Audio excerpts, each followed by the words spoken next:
Welcome back to another video. Spring is in full swing. It would be a great idea to brainstorm some ideas to kick off how you might think about romanticizing or celebrating your spring season. Don't forget to watch till the end because I made you guys a little special something that you may want to grab. So watch till the end for that. This video will cater to both the extroverted and introverted spring loving babies and those who fall in the it depends, who's there, what's the parking situation kind of folk, as well as considering cost accessibility. So most of these things are either completely free, you can do what you have in the house, or you can buy some very small multi-use things that you can add to your collection. So without further ado, let's get going. I'll start with what I'll call the spring outing section. As to be expected, this section covers all sorts of things that are related to going outside, enjoying the sunshine, spending time with friends, usually leaving the house. So we can't have a spring celebration romanticization video without talking about just getting outside, period. So one great way that you can do this, or a few great ways you can do this, are by taking a walk, taking a hike, or maybe taking a scenic bike ride. And don't think, oh, hike, scary, hard, difficult inclines, I'm gonna have a hard time. You can be a soft hiker as well, like myself, where like you just meander, you smell some flowers, touch some leaves, only touch the leaves like you know what they are, obviously, and just have a good time, enjoy the sound of the birds, enjoy the sound of nature, get away from the city if you live in the city. There are so many ways you can do this, and you can also rent those little I don't know why I'm going like this, like I'm riding a motorcycle. But you can rent the little bikes from your city and you can just ride around the city and enjoy the views that way. So keep a lookout for flowers and any foliage that you might see on your little walk slash hike slash bike, and you can grab them and you can press them. Keep in mind some cities have some specific rules about this, so do your research. Don't take from your neighbor's yards or anything like that, or any endangered species which are protected in the state park. But if you just see general wildflowers and you know that those are all good, or if you're in your own backyard, you can press some of the flowers you get from your hike and you can save them and you can make art with them later. Some of you may know me from the crafting workshops I used to hold. One of the craft workshops we would do were flower pressing. So if you want any crafting videos or ideas of what to do with your pressed flowers come the time to use them, let me know. I will be more than happy to chit chat about that. Take it a step further and do a LARP themed hike, so you can dress up as your favorite fantasy characters, as elves, characters from The Hobbit, fairies, royals, what have you, and then you can go on that hike, have it be themed, bring your drinks, and you can have a picnic up there at the end of your hike. Go wild. This is also another good one to do with a photo shoot attached. And you can get dressed up however you want, however your main character wants to dress. And you can either do this at home with backdrops. Ask me more about that because backdrops are a whole category in themselves, but fairly simple. You can buy backdrops, put them up, or make ones like I have behind me actually, and you can take your own photos at home. You can take them in a park, you can take them in a forest, you can go crazy and hire a photographer if you want to, or you could just go to a park with a group of friends, you all dress up and take pictures of each other, and right there you have your seasonal pictures that you can look back on and remember the season. So it's really fun. It doesn't have to be like super duper inaccessible. You can do it however you feel comfortable. Continuing the theme of enjoying nature in its truest beauty, you can also attend botanical gardens and their events, as well as plant nurseries. A lot of the times in the spring, they have specific events that you can go to with your family, such as flower festivals or workshops. So look into your local botanical garden or plant nursery and then see what they have. The next one is planning a picnic. This pairs really well with the first point of taking a walk or a hike or a bike ride, and then you can have a picnic. So you can have a royal core picnic, a fairy core picnic, an elven picnic, whatever makes you happy. And you can bake things from home. You can just go to the grocery store and grab whatever. You can make sandwiches. You can make this as elaborate or as simple as you like. You can also do it in your at-home backyard or community park if you want something with a little bit smaller scale and feel. You don't necessarily have to have a picnic. You can just have a chill in the park or a chill at the beach if you're the by the beach kind of girl, person. And you can bring books to read, bring like a portable watercoloring set, or if you are at the beach, you can make a sand castle. Brainstorm. Think about what you would like to do. What can you do in the sun, getting outside? You can bring any handheld gaming devices. Let me know if you would like a list of my favorite springtime Nintendo Switch games that are great for playing outdoors or playing with friends, because I would love to do that. You can also look up and see if there are any You Pick farms around you. So You Pick farms, as the name implies, are farms you go to and you can usually pick your own fruits and vegetables, flowers sometimes even. So look into those and then see what fruits and vegetables are in season, because you may be able to pick some strawberries and then take them home and make a strawberry tart, and it would be great. Like, that alone in itself is a whole activity. You can also attend farms in general. So there are some farms where like they might have you pick opportunities, but they might also have like an actual farm with animals. So if that's your thing, you could check them out, because sometimes they'll have like newborn baby animals that you can visit, and that's always fun if that's your vibe. Pick up some books and resources about foraging. I am not an expert forager. Do your research. But again, if that is your vibe, look into it. Do your research. Be safe. You can also scope out local farmers markets or craft fairs, get dressed up, shop locally. Again, you can see what fruits and vegetables are in season, take those home, challenge yourself to make something with them. Attend local spring-based events in your city. So some ways to find these are Facebook is usually pretty solid for me. I've had good luck doing that in multiple different states. Some states also have a dedicated events-based database website that you can check out. Sometimes your city or state's tourism board will post like things going on. I don't remember if I mentioned this, but the library. Look at the library and your local businesses, because sometimes they'll have bulletin boards which will have advertisements about what is going on and little events and small community gatherings that you can attend. So this one I thought was really funny. I haven't done this yet myself. I definitely want to. Is you can do a dragon egg hunt.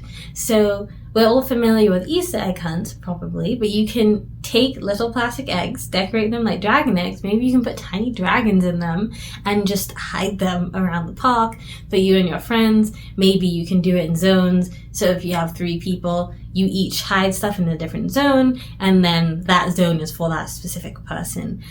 So I feel like that would be super duper fun. You can have like little prizes. You can race against each other, like, you know, whoever floats your boat. But that's like a fun way to have a little activity that you can do with yourself and your friends or family members that is pretty low cost and pretty accessible. You can also get into bird watching. So this is a great season to go out and take a bird watching class. Some libraries and some state parks have some classes, but you can also do it at home. You can get into making a birdhouse or a hummingbird feeder. So I personally have a hummingbird feeder that I love.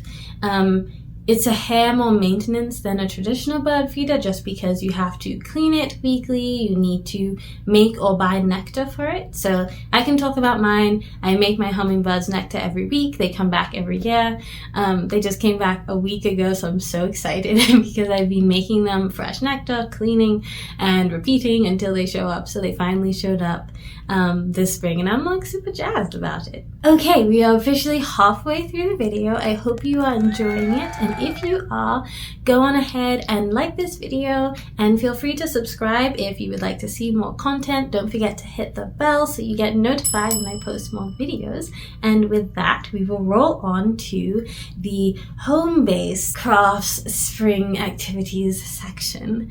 This is especially dedicated to the homebodies and the cozy vibe lovers. One of the things to mention, again, florals, flowers are in bloom. Next time you go grocery shopping, grab flowers. I've heard Trader Joe's usually has the best price for these, but again, you can scope out your local plant nursery, you can grow some of your own flowers, and you can learn to arrange flowers. Now, I am not an expert in this field, but I've pretty much been doing it most of my whole life, so I would be more than happy to share some tips and tricks if you would like to learn a little bit more. There are also professional classes that you can learn on Skillshare as well, and I'll link some of those down below that I really like. You can also learn to watercolor paint. So for some reason, watercolors and spring just go hand in hand for me personally. You can learn a little bit about that. You can get a portable palette, and like I mentioned earlier, take that to the park. You can do it at home. You can do it by a window, whatever floats your boat. Drawing too, drawing from real life, still life, drawing some birds that you see, things like that. And like, you don't have to be an expert, but just for funsies, just allow yourself to observe and document. You can also make a flower crown or a wreath for your house if you're not really a flower crown kind of person.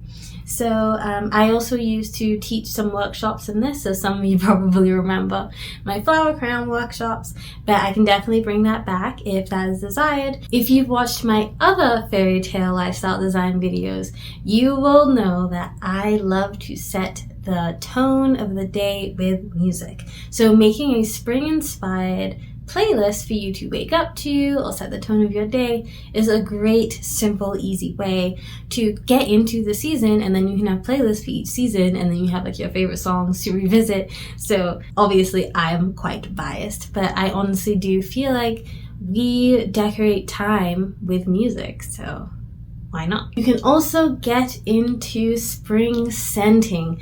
Again, you probably know I love scents if you've seen anything from me before. So this can include perfume, but also home scenting, candles, wallflowers. I actually have a Bath & Body Works haul coming up as well, where I got a bunch of wallflowers that are Bridgerton-esque themed, as well as some scents. So I'll have that coming along. But yeah, you can scent whatever you'd like, and then also think about yourself, your body washes, your soaps, your hand soaps, your creams, and your perfumes. What kind of spring scents do you want to have in the season? If you're looking for more of a cozy vibe, you can get into spring-based nostalgic film and television. For me, this is always the Beatrix Potter Peter Rabbit series, as well as the Disney Fairies movie series, and I could go on and on about spring films and movies. So if you'd like to see a full video dedicated to that, more than happy. I just don't want this video to go on for eternity. But yes, anything that you find spring associated and is cozy and nostalgic, great way to celebrate the season. You can also try your hand at growing plants or buying a new houseplant. Along with the gardening point, you can also make little fairy doors, or you can make a little fairy garden. So that would be a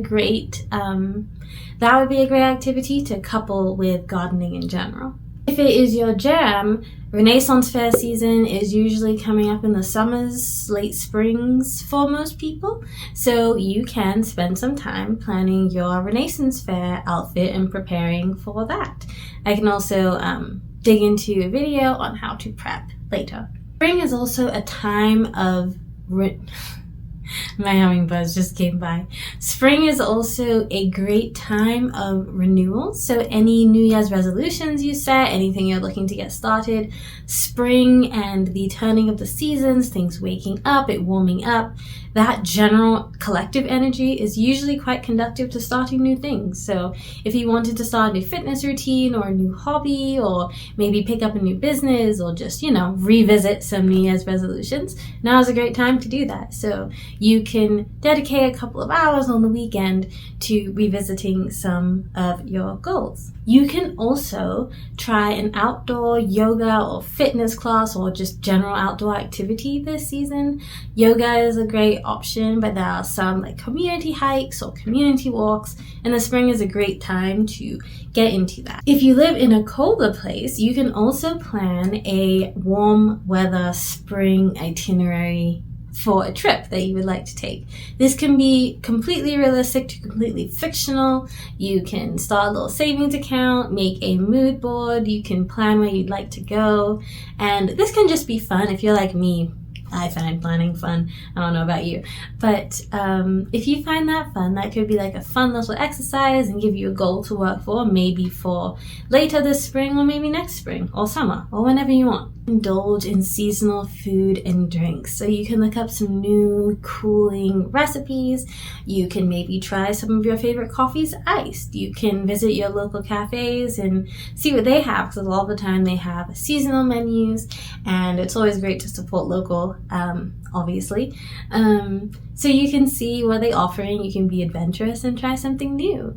If you are a tea person, you can also try some iced teas recipe, and I drink tea hot and cold all year through. So I'm very excited to get into some cooler iced teas. And of course, you can also update your wardrobe for spring.